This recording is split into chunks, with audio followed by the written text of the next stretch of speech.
The inspiration for today's recipe comes from the beautiful Huntly Castle, which is very, very local to us, and it's a lovely place to visit in the warmer months. And today we're going to be making some delicious Aberdeenshire mealie bannocks. It's the kind of thing I imagine would have been made in the kitchens here when it was full of life. So these are really nice, served up with jam, cheese, some crowdie cheese works well, some smoked salmon, just whatever you have to hand. They're really hearty and they're really easy to make as well. So to get started, you want to pause at these lovely ingredients here.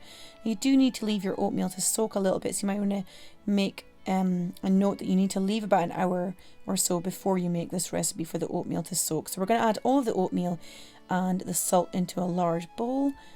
So it's quite a fine oatmeal that you're looking for. I do have some oats in there which seem to have sneaked in from my oatmeal jar.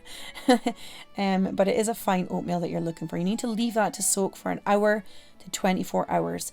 And once it has soaked and most of the water should be absorbed, there should be a little bit left, you're going to add in your eggs. So if you add in your eggs and mix them through, and then we're going to add in our flour.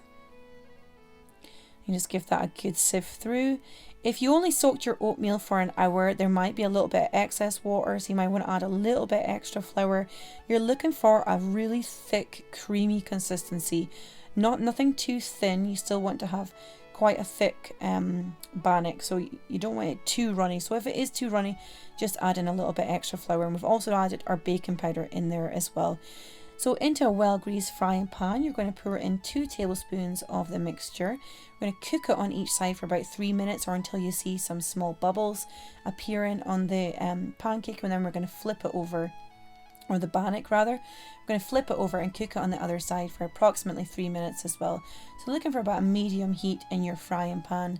I actually soaked my oatmeal for 24 hours. If you don't have that time, an hour should be long enough. As I said before, you might want to add in a little bit extra flour into your mixture if it is too runny.